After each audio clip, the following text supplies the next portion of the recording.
Hello, hello. Welcome, everybody. Happy Thursday. We're going to go ahead and get started here in a second. I know we're all in different time zones, so if you want to pop in the chat and say where you're calling from, or where you're listening from. Awesome. Bienvenidos a todos. I'm going to give it a little minute or two, and then we can have Yesica join us. Perfect. Awesome. California. Yeah, it's earlier there. It's almost dark here. Bienvenidos a todos. That's coming in. We're just going to give it a minute, and then I will have Yesica hop on. Happy that y'all are here. And we can talk about health. More California. All right. If you'll bear with me, this is my first time doing a live. But I'm going to invite Yesica.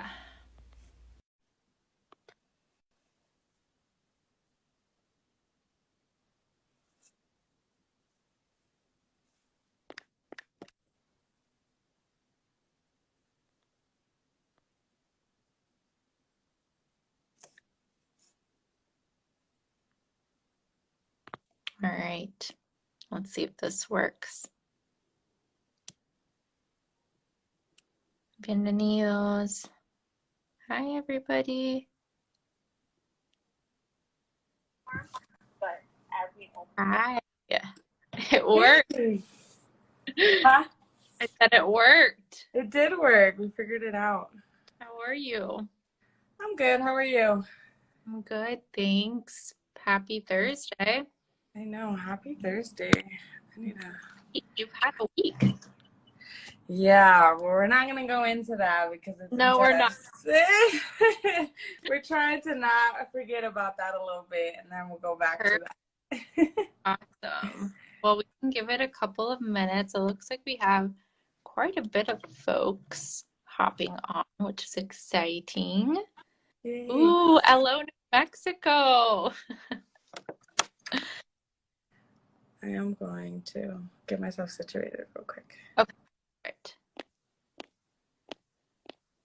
All right, bienvenidos a todos. Yesica is going to get herself situated. I know we're all in different time zones, so depending on where you are, grab some food, grab some tea. Oh, some familiar faces are on, which is awesome. Yeah, and just drop in the chat where you're listening from or watching from.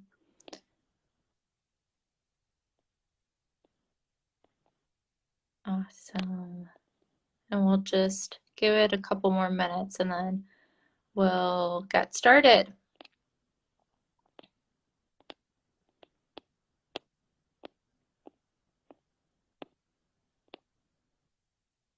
More California. Hi. That was weird. I heard it. Back. All right. Okay. I asked people to drop where they're watching. Got a lot of California. Minnesota. Ooh, Minnesota. Close by. Why can't I scroll on them? I guess it's not possible. Oh, you can't? I can't. Maybe you can. I don't know. Ohio.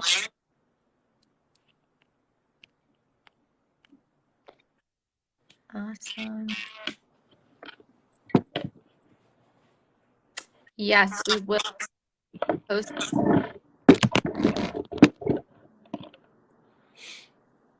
Colorado. I am hearing feedback. You are what? I can hear my.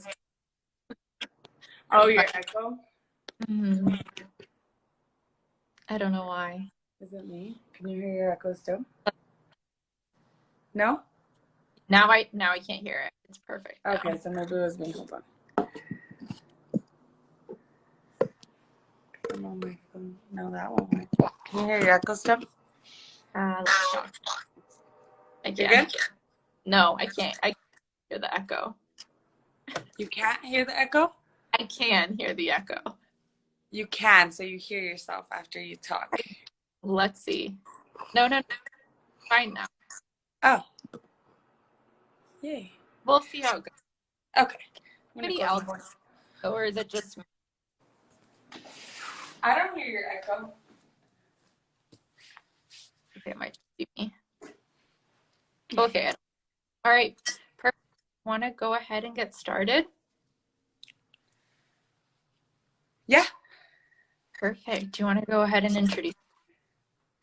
Yeah. Hi, everyone. My name is Yesica Chavez. My pronouns are she, her, ella.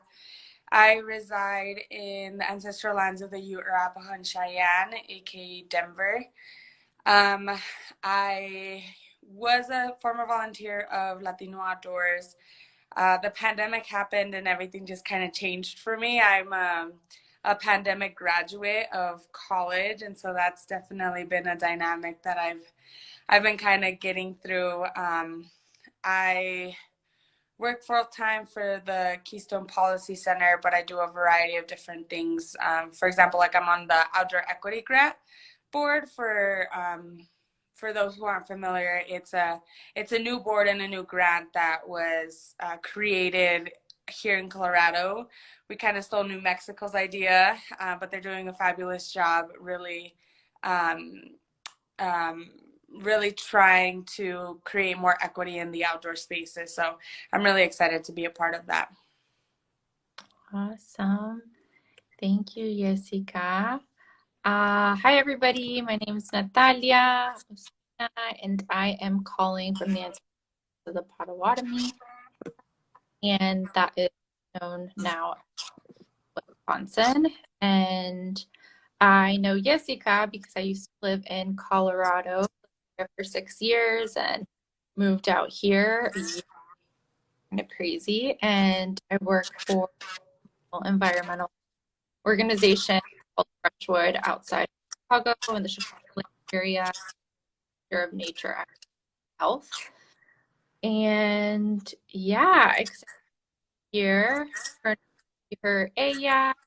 Yeah, we're excited to talk about this because Jessica and I are both passionate about public health and the outdoors. So we're just ready to dive on in. I know, Jessica, you have an icebreaker question. Gotta start with that. Yeah, I love this icebreaker question. So the icebreaker question was just what smell or taste reminds you of your childhood? That's a good one. I not think of this. Like I tried not to think about it the whole week to see what I would come up. But so I'm from North Carolina, so I grew up in the South and have these huge magnolia trees, and they have if you trees, they smell really sweet once they blossom. So that's kind of what I really think of my childhood. I was the little kid eating dirt, playing plants. Really, nothing has changed. So is the one for me of my childhood. What about you? That's so sweet. Your background definitely gives that away. For me, it's definitely wet dirt. I really like the smell of. My parents are actually from a town that's called Tierra Blanca, so it's like white dirt, and it's like surrounded by dirt everywhere. It's not very white, but it's definitely dirt all around. And I don't know, for some reason, it like gives me flashbacks of my childhood, and it makes me super happy, and something that really reminds me of my time living in Mexico with my mom, and just um, being a child. The other day I saw a picture of myself in like the dirt and my hair all over the place, and it definitely puts that all into perspective. So it makes me really happy. Yeah, that's awesome. I feel like dirt is such a childhood thing. Like I feel like you either love dirt. Oh, Awesome. someone said garlic, tomatoes on the vine, and lime at Abuelita's house. It's Oh, definitely something that's that's, a good one. Nostalgia for sure. yes.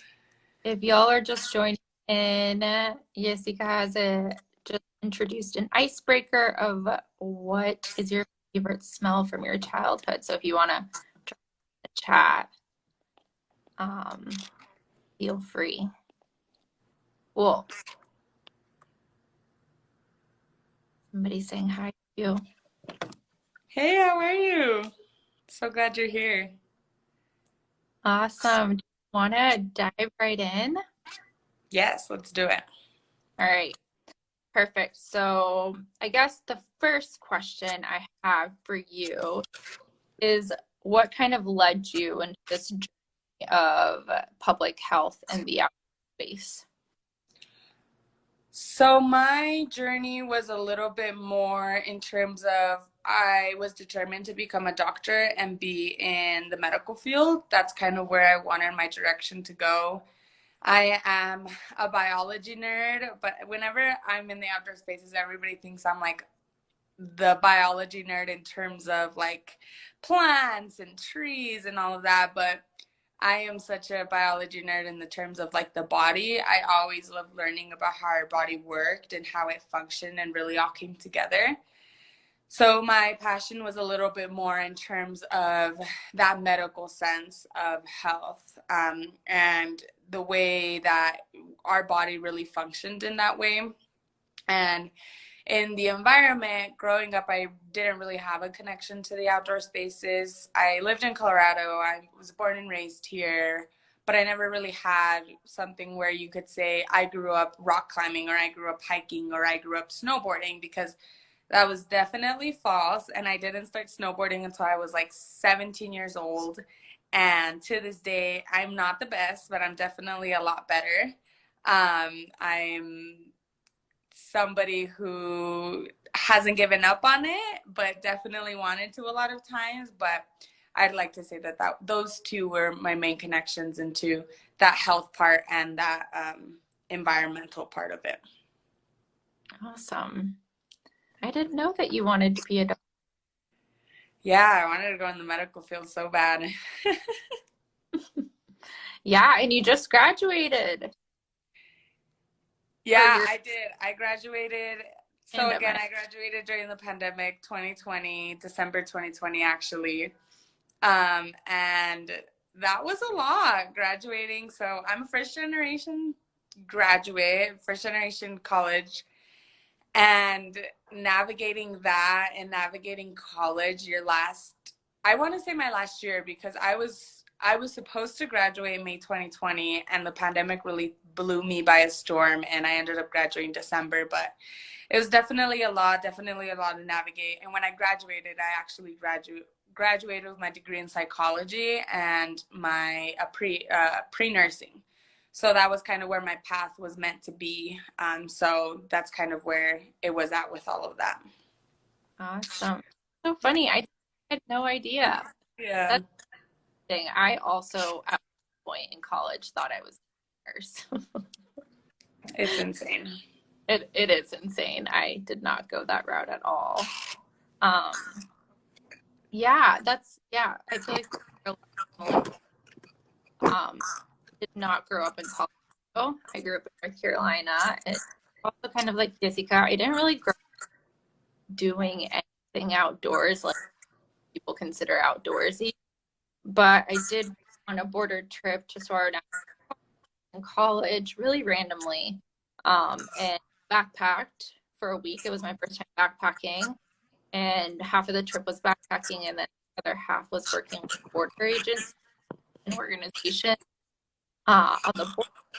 So seeing that position of be outside like my, and then meeting with people who are 1,000 mile trying to better life for us was just time that it really clicked for me, even though I myself from Colombia before. I think just seeing that start the outdoors was really hit a chord with me. And in college, I studied psychology as well. And I, long story short, I got really sick and started really navigating our healthcare system, and then I fell in love with public health and started to ask myself, why is public health not associated with the outdoors? And kind of fell into a job where we are trying to merge the connection of public health and the outdoors in the conservation world. So yeah, all came back full circle. It definitely did. Yeah, yeah. So I guess one question that we were brainstorming about is what do you feel like the barriers are in terms of the public health and outdoor access? What are the barriers in accessing those two spaces, or maybe intersecting those two spaces? It's already hard to try to be a part of one, and trying to really put them together, I feel like has been an even bigger barrier because of like, there's always been like this understanding that people really like the outdoors because of um, their natural healing, but I feel like that was never really accepted until now, or really acknowledged because Mm, of the technology era that we're in. Like we all knew, and a lot of people, at least a couple years older than me, are always saying how they'd always go home like when the lights went out, and they were always outside and always enjoying. So that part of the outdoors was always acceptable in both urban places and in like the mountains. So like that perspective. But I feel like what the outdoors has really done is really separate the urban and the backcountry type of thing situation. So like having a park in a city isn't seen as being outdoorsy because of the fact that it's not in the backcountry, and that's definitely been a barrier to kind of overcome in terms of that, because of that understanding that urban places are probably the most accessible places for communities mm, that don't have the opportunity to go to that backcountry space. But I mean, the public health is definitely a whole other beast in terms of the individuals who are affected the most by these public health problems are usually not at the table when it comes to finding a solution to a problem that was created either for them or by them or whatever that may be.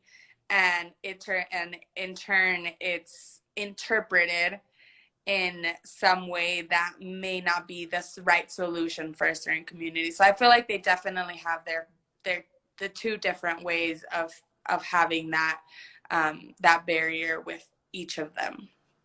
yeah, So yeah. I feel like you touched on some good points. I will say that I feel like until I moved to Colorado, I did that the backcountry was a term.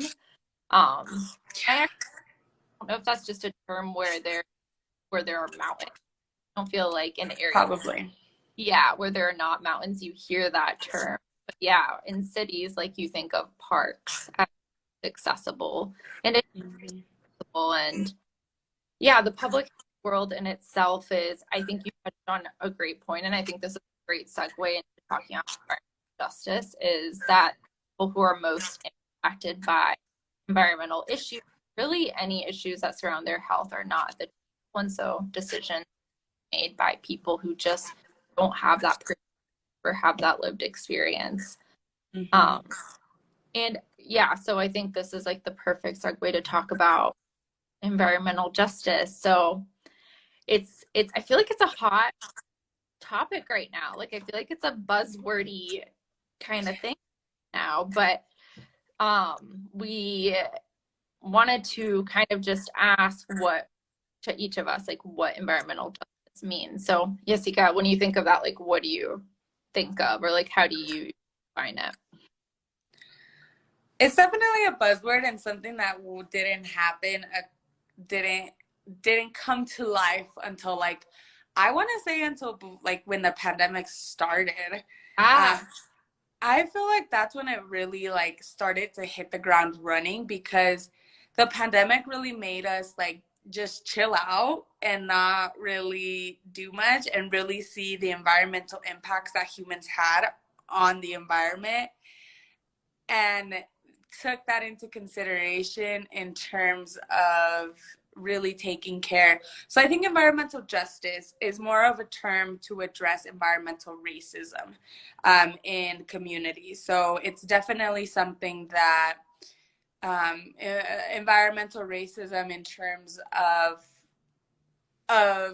people who are in predominantly Black communities, people who are in predominantly Latinx communities, people who are in disproportionate amount of communities, that is who is suffering from that environmental racism part. The environmental justice part has been super buzzwordy because of the fact that people are finally realizing that climate change is our neighbor, it's right there, it's in our face, and the people who are going to get impacted the most by it are those who don't have the the the infrastructure for to be able to handle it, the resources to be able to handle it. And so that environmental justice piece has been a big movement, I feel like, to really advocate for those communities who, again, like I said earlier, are the ones who are affected by those public health concerns, but again, aren't at the table making those decisions. So it's definitely something that I feel definitely impacts it in that way. Um, but what is your interpretation? Because I feel like there's so many interpretations of environmental justice, especially since it's so buzzwordy and so what like out there. yeah. No, I think that's a good point. I think like it's been buzzwordy and also like community organizing has been happening. I mean, there's a history of community organizing, right? So like people have been doing work. So when I think of environmental justice, I kind of think of grassroots efforts around just creating equitable access to land, air, water. Um, I know for me, the work that I'm doing, we have a lot of organizations that are really just trying to educate their communities that they are impacted by things like Superfund sites. Go more into depth or design. Or there's a huge collage plant with the work that I do. And educating people that these things that are happening in their neighborhood be impacting them and their family. So yeah, while it has become buzzwordy, it's always existed because of what you said, environmental racism, unfortunately. That's definitely a big one. Yeah, yeah. And I think something else, I mean, what have you had any experiences with environmental justice, like in your community, that look like? I breathe environmental justice and racism just because of the community that I grew up in. I mean, you think of Denver and you think of a community or of a city that's up and coming, cares about their community, pretty liberal in the sense that like we have an openly gay governor, we have all of these things that really like impact our well-being. Like we have a lot of policy in place that really helps our community. But that wasn't the case 10 years ago, 20 years ago, when all of this policy was definitely not in place. And I grew up in Montbello, which was on the outskirts of Denver, but I was super close to Suncor. I was less than 5 miles away from that Suncor refinery. And I was breathing toxins. I was next to the refuge, which is the Rocky Mountain Arsenal Refuge, which used to be in its name an arsenal that had all these toxins that my community knew nothing about. So that story really connects to the fact that a lot of people in my community and the arsenal has done a really good job to try to open up the not the gates, but like the fencing that they have for like hiking and stuff like that. But my community still thinks that it's a toxic place to be at, and they have every right to think that, because so many generations of people have lived there, to think that that was a toxic place. Suncor and just all the greenhouse gases that get emitted, is Suncor's like the number one greenhouse emitter here in Denver and the surrounding areas, and being less than 5 miles away from it, being so close to a major highway, I-70. I Mhm. definitely grew up knowing the impacts of it. My whole life is knowing that, but there was never a term to put to it. It was just kind of like, oh, you're from Montbello, like, of course. Feel like did you learn about that like through your parents or like through friends, or was it just like how did like I guess where did you gain that awareness from? Research. Once I grew up, my parents were so busy working, they were busy trying to survive, trying to so my parents are Mexican immigrants, and what their mind was survive, survive, survive, Mhm. was pay the bills, pay whatever I got to do. And that was one of the main reasons why I didn't know, I wasn't out there recreating in the mountains or doing all these fun things, because my family had different priorities, which at the time were super important to them. And they moved to Montbello because it was cheap. It was the place to be. It was definitely, Denver prices have rocketed since then, but my family moved to Montbello because of how affordable it was, Mm. and without knowing what came with it being so affordable, right? And that's something that we don't talk about as often, is knowing that, like, you get what you pay for, Mm. basically. And my parents at the time were didn't know that all of that was going on. It was just kind of like there was no warning. Like, it was just like, okay, here's your home, but you're like less than 5 miles from the biggest greenhouse emitter. You're next to a closed arsenal. You're close to an I-70 highway, but none of that was important, because what they wanted to do was survive. Oh, and Denver's um, water problem. They have a big oh my gosh, what is that toxin that's in the water? Is it lead? Is it did you Yes, big lead problem in Denver. As residents in Denver, I mean in Montbello, if they got oh a yeah. container, they did not. You know who did? The people in the Highlands, the people that paid the big bucks, the people that paid the $1 million houses. We didn't get Brita containers. And to this That's day, my parents probably still don't know what's going on with that environmental justice piece, but I had to learn about it growing up and knowing about it. And if you ask a lot of the community members, they probably don't know about it either. yeah. No, I mean I think you touched on like some really great points, right? Like it's not like somebody who's selling you a house is going to tell you you should not buy this house because there are these Right. of why you shouldn't buy it, right? And to think that like within miles, like life expectancy can change so much is insane. And nobody really knows that. And I think like what is the most sad and frustrating to me is that these communities have other priorities. So they're not, you know, researching late at night, like what is going on with their air quality because they're trying to like feed their families or they're working, you know? So it's super frustrating for Yeah. sure. It's Yeah, I did some work in Swansea, which I think is kind of similar to Montbello. oh, Um, it's way worse than Montbello. yeah, and so I worked in a clinic and I would see so many kids with asthma, and that's when I started like asking like the provider that I was working with like what's going on here, and that's how I started to learn about just what was happening in that neighborhood. And it makes so much sense with people who are familiar with Denver, like I-70, the main highway, like runs right along there. Um, Yeah.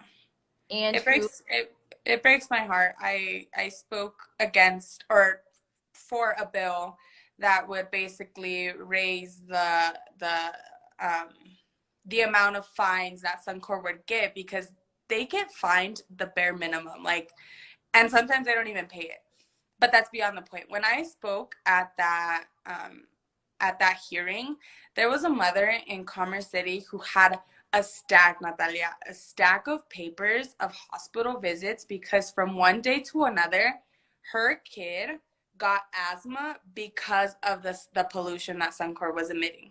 A stack. And that was only one mom who spoke and was there trying to fight against that Swansea, Globeville, Commerce City area. And she had a stack of papers of from one day to another because her son did not grow up with asthma, but because of that she got sent to court because her kid was missing so much school because of her doctor visits. She had stacks of paper of this, and that's just one person of the impact that's been going on with the area. Yeah. Yeah. It's insane. And I mean, I think like what I realized is like in this clinic of the school that I was serving, like 99, I'm not even kidding, 99% of the students were Latinos. And you're just like, Mm-hmm. this is not a coincidence. It's really not, but who Yeah. are we, right? They don't like, we don't have the data, right? Yeah, yeah. And I think that's super frustrating. It's something that we're doing with our work a lot now, is trying to find data so people can actually believe us. And there just really isn't that much data, which is honestly, it's kind of heartbreaking. Because without data, you really can't create investment. So that is like something that we're working on, like, organization. But yeah, yeah, yeah, it's a lot. Um, as we know. Yeah. I was telling Yesica while we were preparing for this that I work in an area where the Chicagoland area, so the suburbs right out of Chicago, but in a 3 mile difference, there's a 16-year discrepancy in life expectancy because there's a community that lives next to 5 Superfund sites, so these contamination sites, in a coal ash plant, and at 3 miles away, really rich, beautiful area, bunch of nature preserves. Um, thing to see that difference, almost like 2 decades in difference That's a in whole living lot. miles away. Yeah. So this stuff is happening everywhere. Like it's not just Denver, it's not just Chicago. It is happening everywhere. It's all over this country. It's all over this world, y'all. Yeah. It is all over the um but I guess we can wrap up, but we wanted to leave this live on some actionable items and things that you can do with Earth Day coming up. Sometimes it does feel very overwhelming, especially in the last 2 years, seen just the impacts of climate change. And yeah, what are some things that like you feel like anybody do that make a difference? Or like what do you feel like important things? I think is I know it may not seem like a priority, but really do research about what is happening around your community because it can be greenhouse gas emitters, it can be fracking, it can be any sorts of things. And at the end of the day, your health is what's most important. And I'll tie it back to the public health part because I feel like we've been talking a lot about environment, but that public health part in Denver specifically, we had the worst air pollution days. Like every day on the highway, we would see ozone alert, stay home, ozone alert, try to stay home, ozone alert, whatever that may be. And I definitely think that our voice as a collective is what's most important. Like I said, I spoke at a bill and that bill passed, and it's not to say that it wouldn't have passed if I wasn't there, but it definitely helped to have more support from the community. And I feel like policy, and I hated to say this growing up because I hated politicians. I hated how sneaky they were. I didn't like how they would say one thing and do another. And I think my parents like really infringed that on me to hate politicians because the corruption in Mexico is the worst. That's why Mhm. so many Mexicans are here now.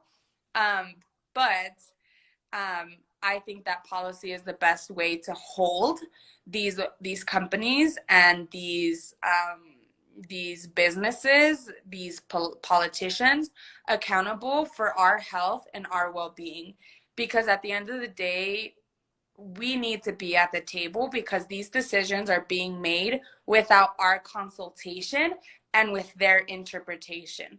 They're interpreting how they think we'll react to the situations. And I think that that is probably the most crucial thing. And I know it's scary. I know it's like you're telling me to go speak in front of like these fancy people. But when I tell you that you'll be surrounded by community who cares about this issue too, that's definitely going to be the case. And I hope, and if you need help with that, reach out to me. Definitely not the expert, but as a like a regular citizen, as a regular person here in Denver and barely getting involved with policy, I think that that's honestly the best way for us to see change and for us to be in our community. And if that's too hard, go plant a tree. That just go plant a tree. Save the toxins, the pollution, let it all be absorbed. Go plant a tree. It's not Arbor Day, but it's definitely Earth Day. So a more difficult one and a little bit of an easier one if that seems a little bit more feasible. Yeah, a good one. Yeah, I feel like I'd say the same thing. Like, I think education is so important, regardless if like you are being impacted by this or not. Like, you can be an ally, educate yourself, and also learn about like what's happening in your communities that are 3 months away. Like, that is super important.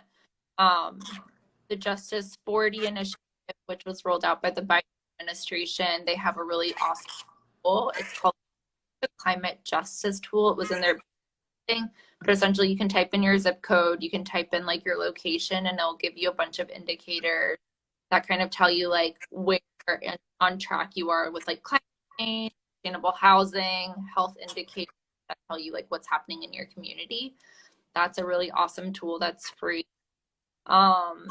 Yeah, I think education, like if you have the ability to vote, that's something that you can do. It is such a privilege to vote. Like I did not become documented until I think I was like 20.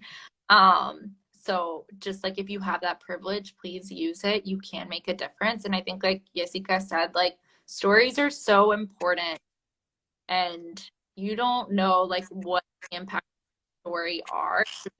To share your story. Not only is that something that maybe like will bring awareness to other people who do not know what's happening, but also it might empower somebody else to tell their story, which is also really important.